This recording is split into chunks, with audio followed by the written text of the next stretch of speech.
There have been a fair few cracking East versus West London derbies over the years, but few have come close to the time West Ham and Chelsea served up a real Christmas feast in their final Division 1 encounter at Stamford Bridge before the holiday season began in December 1966. With Bobby Moore, Geoff Hurst and Martin Peters, the Hammers' three World Cup winners from that unforgettable 1966 final from just 5 months earlier, all on the pitch, Ron Greenwood's side got off to a cracking start, going 2-0 up within half an hour through goals from Peter Braybrook after 24 minutes and World Cup winner Peters on 29. Then, a further 6 goals within just 20 minutes saw Chelsea go 3-2 ahead through Tommy Baldwin, Tony Haitley and Charlie Cook, before Johnny Sissons with a brace and Budgie Byrne made it 5-3 to the visitors. With just 10 minutes left to play, West Ham and England captain Moore felled Haitley to concede a penalty that Bobby Tambling converted to halve the deficit, before the Blues legend struck for a second time in the final few seconds of the game to earn the home side a share of the spoils from a quite remarkable 10-goal thriller.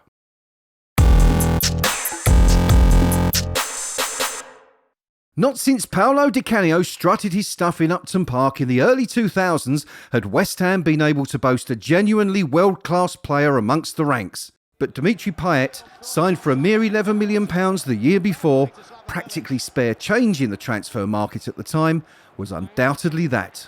It was Danny Blind who committed the cardinal sin of tripping the mercurial Frenchman some 28 yards from David De Gea's goal midway through the second half of a tense FA Cup quarter-final at Old Trafford, with a match goalless at the time.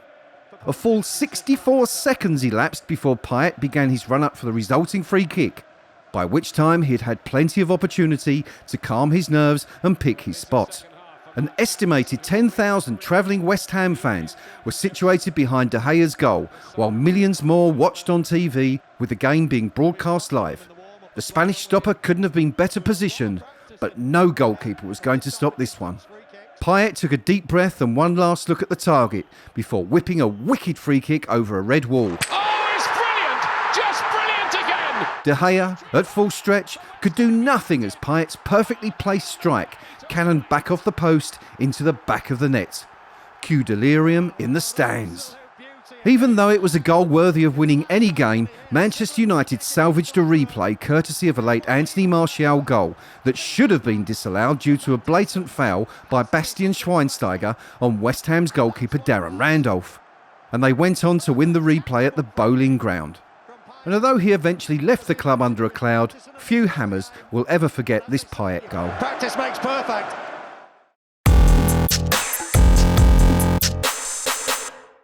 West Ham's double-winning team of the late 1990s are rightly recognised for being one of the club's greatest success stories at youth team level. However, some 35 years earlier, the seeds first sown by the likes of Ted Fenton and Malcolm Allison in the late 1950s were the first to bear fruit, as West Ham's youth team won the FA Cup for the first time ever. Yet an easy task it most certainly was not. Having played the first match of a two-legged affair at Anfield, the Irons were comfortably beaten by Liverpool, going down 3-1, despite enjoying a late revival during which they hit the post. Billy Droyden had scored West Ham's goal, but the odds against the Irons reversing the tie in the second leg were considered slim at best. The Irons, playing in front of a bumper crowd in excess of 25,000, not unlike in 1999, got off to a flying start when Trevor Dawkins opened the scoring on the night to make it 2-3 on aggregate. But 2 quick goals for the Merseysiders silenced the crowd who, with the aggregate score at 2-5, must have thought that was that. But cometh the hour, cometh the man. And when big striker Martin Britt levelled the scores on the night, shortly before half-time, a glimmer of hope appeared. On the hour mark, Britt grabbed his second of the night to put West Ham 3-2 up, and just one behind on aggregate. But despite his best efforts, the Irons entered the last 10 minutes still a goal behind. As the home fans continued to roar their team on, a young Harry Redknapp beat his man on the flank and fired the ball into the near post, where it was perfectly met by Britt, who nodded it beyond Rodney Swindlehurst into the far corner to make it 4-2 to West Ham on the night and 5-5 on aggregate. Extra time looked a certainty, until, with just seconds of the game remaining, Redknapp beat his man once again before centering across.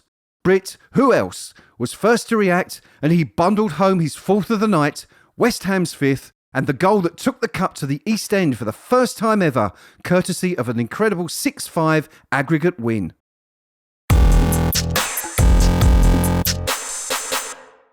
Neither extra time nor the requisite 5 penalties per team had been able to produce a winner in this frantic FA Cup third round replay at Upton Park. And with the tie poised at 8-all during sudden death, Everton goalkeeper Joel Robles fired against the crossbar, leaving West Ham with an opportunity to finally put the game to bed.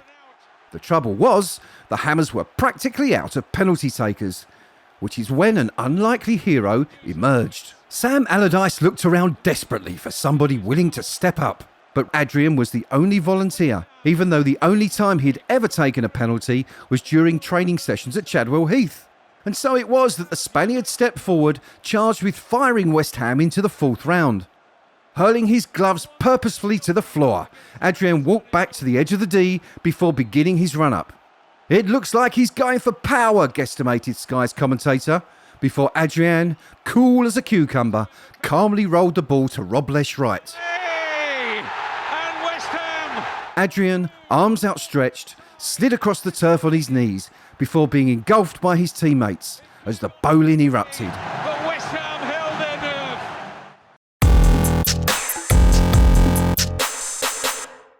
March 1991, and Billy Bond's West Ham, going well in League Division 2 and looking good for promotion, were drawn at home to Division 1 high flyers Everton in the quarter-finals of the FA Cup.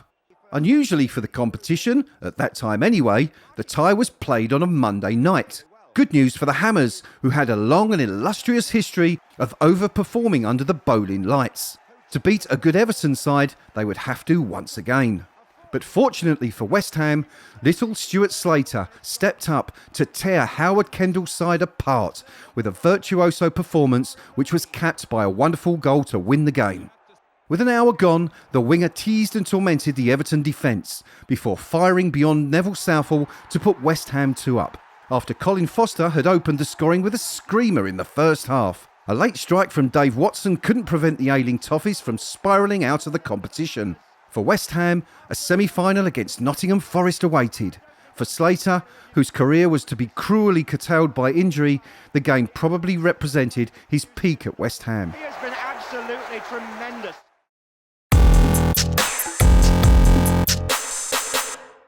Tipped for the drop by many and having dipped in and out of the relegation zone for much of the season, it was therefore a pleasant surprise when Harry Redknapp's side went into the final game of the 1994-95 campaign safe in 14th spot.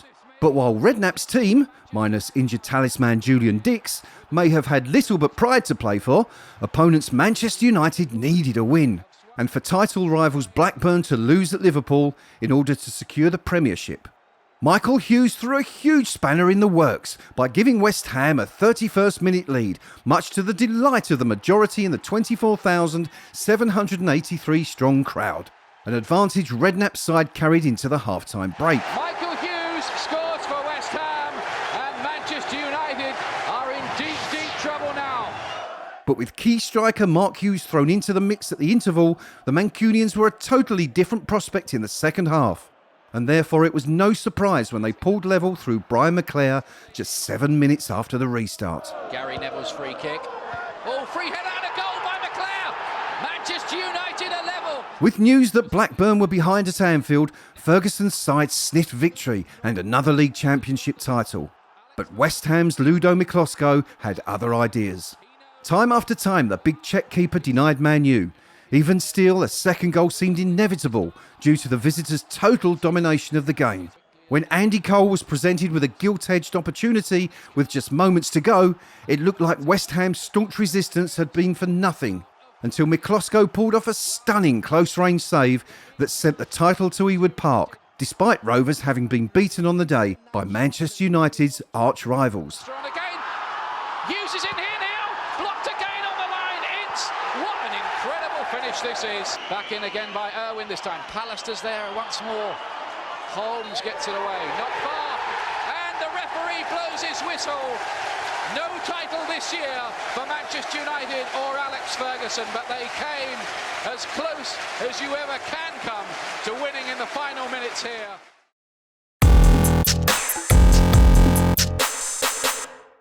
Liam Brady was quite simply a footballing genius. Whether at Arsenal, Juventus, Inter, or clearly the pinnacle of his career at West Ham, he was a Messi of his day, a European Maradona. The affable Irishman arrived in East London in 1987, aged 31, following a season with Italian side Ascoli, and immediately became a firm crowd favourite, despite being part of the squad relegated in 1989. Having featured 89 times for the Irons, Brady made his farewell appearance on a sunny May day in West Ham's final game of the 1989-90 campaign against Wolverhampton Wanderers. With the Hammers already 3-0 to the good through goals from Kevin Keane, Trevor Morley and Stuart Robson, Brady delighted the home fans with an 88th minute trademark finish to secure a 4-0 win. A spontaneous pitch invasion ensued, and referee Allison, having deemed the final 2 minutes of the game unnecessary, blew for time as Brady was raised aloft by jubilant fans. He must be so choked emotionally anyway, and they're storming on from every angle.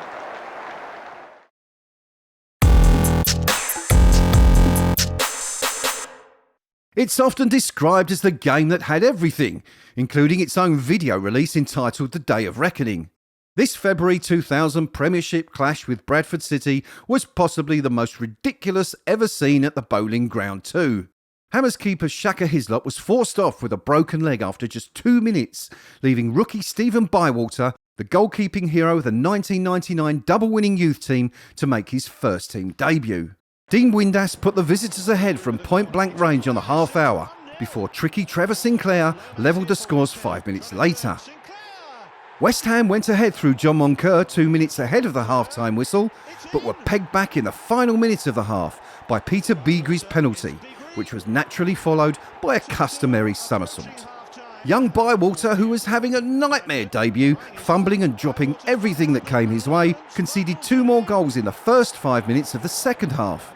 The red-haired Lawrence scored both, the first coming from a Bywater mistake and the second a lob, with the goalkeeper stranded in no man's land to leave West Ham 4-2 behind. Dean Saunders should have made it 5-2 but hit the post, and that signalled one of the most extraordinary comebacks ever witnessed at Upton Park. If there was ever a game that perfectly encapsulated Paolo Di Canio's time at West Ham, this was it.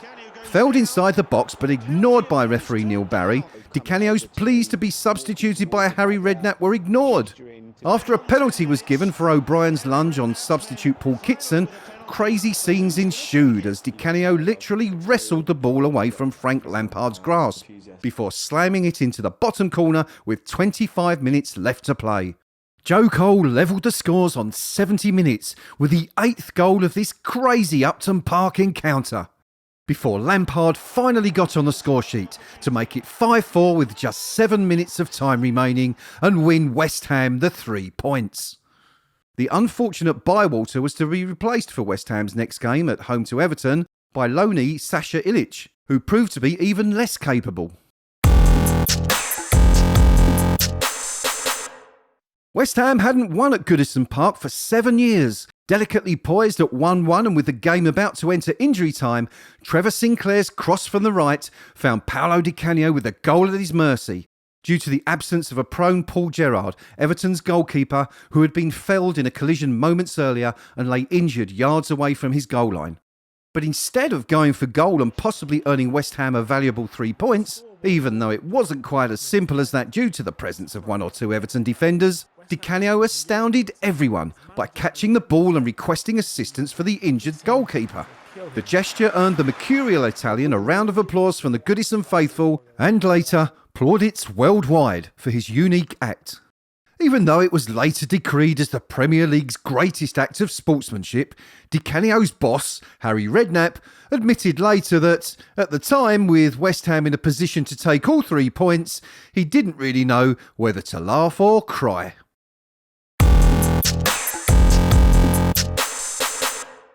Despite having played in 2 Cup Winners' Cup finals, West Ham had never qualified for the UEFA Cup prior to 1999.